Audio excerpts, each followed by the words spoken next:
आइए सुनते हैं विक्रम बेताल की कहानियों में 8वीं कहानी। अंग देश के एक गांव में एक धनी ब्राह्मण रहता था। उसके 3 पुत्र थे। एक बार ब्राह्मण ने एक यज्ञ करना चाहा। उसके लिए एक कछुए की जरूरत हुई। उसने तीनों भाइयों को कछुआ लाने को कहा। वे तीनों समुद्र पर पहुंचे। वहां उन्हें एक कछुआ मिल गया।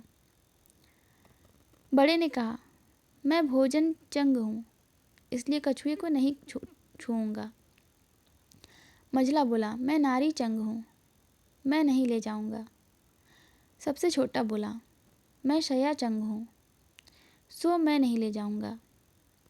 वे तीनों इस बहस में पड़ गए कि उनमें कौन बढ़कर है। जब वे आपस में इसका फैसला न कर सके तो राजा के पास पहुँचे। राजा ने कहा, आप लोग रुकें, मैं तीनों की अलग अलग जांच करूंगा। इसके बाद राजा ने बढ़िया भोजन तैयार कराया और तीनों खाने बैठे। सबसे बड़े ने कहा, मैं खाना नहीं खाऊंगा, इसमें मुर्दे की गंध आती है। वह उठकर चला। राजा ने पता लगाया तो मालूम हुआ कि वह भोजन शमशान के पास के खेत पर बना था। राजा ने कहा, तुम सचमुच भोजन चंग हो, तुम्हें भोजन की पहचान है। रात के समय राजा ने एक स्त्री को मझले भाई के पास भेजा। ज्यों ही वह वहां पहुंची तो मझले भाई ने कहा, इसे हटाओ यहाँ से, इसके शरीर से बकरी के दूध की गंध आती है।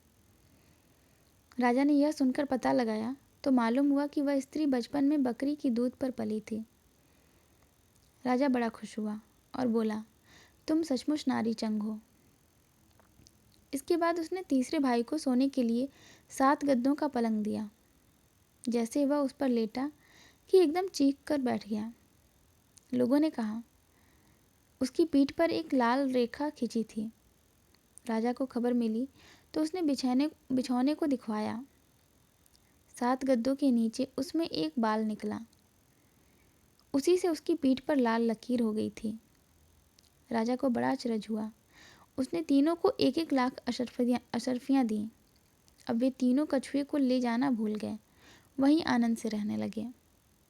इतना कहकर बैताल बोला, हे राजा, तुम बताओ, उन तीनों में से बढ़कर कौन था?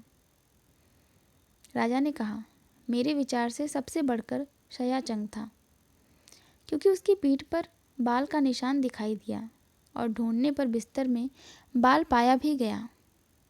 बाकी 2 के बारे में तो यह कहा जा सकता है कि उन्होंने किसी से पूछकर जान लिया होगा।